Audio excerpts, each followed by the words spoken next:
মানুষ সবচেয়ে বেশি আনন্দ পায় প্রেম থেকে এবং সবচেয়ে দুঃখ পায় এই প্রেম থেকেই। মানুষ আনন্দ পেতে পছন্দ করে, এটা তার সহজাত প্রবণতা। কিন্তু দুঃখ সে পায় আনন্দের নিয়মেই, কারণ অবিমিশ্র আনন্দ বলে কিছু নেই। সত্য হচ্ছে, মানুষ যেখান থেকে যা পায় তা পায় দ্বিতীয় রূপে, যতটুকু আনন্দ ততটুকু দুঃখ। কিন্তু প্রেমের আনন্দর চেয়ে দুঃখ অধিক মনোহর, কারণ আনন্দ খুব বেশিক্ষণ স্থায়ী হয় না, দুঃখ হয়। দুঃখ আজীবন থেকে যায়, আনন্দ উড়ে যায় ক্ষণিকেই।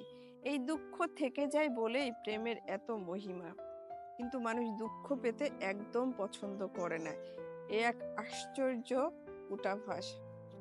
আনন্দ যখন হিমালয়ের শীর্ষে জয় পতাকা উড়ায়, দুঃখ তখন তার পদতলে মুচকি হাসে। শীর্ষে মানুষ বেশিক্ষণ থাকতে পারে না, নেমে আসে নিচে, একদম মাটিতে, যেখানে দুঃখ অপেক্ষা করে। মানুষ যখন প্রেমে পড়ে তখন তার ভিতরে কোনো লজিক কাজ করে না। সে তখন প্রেম পাওয়ার জন্য ব্যাকুল থাকে। এমন কিছু নেই যা সে করে না, সে তার সমস্ত বিসর্জন দিতে প্রস্তুত।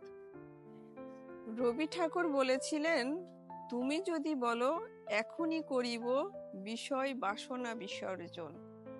প্রেমের এমনই শক্তি, তখন আর সবকিছু তুচ্ছ হয়ে যায়। শুধু সে ভাসতে থাকে মনের আকাশে আর গুনগুন করতে থাকে রবি ঠাকুরের দিবস রজনী আমি যেন কার আশায় আশায় থাকি। তারপর প্রেম যখন ভেঙে যায় তখন লজিক আসে, পেছনের পাগলামিগুলি তখন লজিকের অধীনস্থ হয়ে উচ্চারিত হয় আবার রবি ঠাকুরের গানে। ভালোবেসে সখী নিভৃতে যতনে আমার নামটি লিখো তোমার মনেরও মন্দিরে।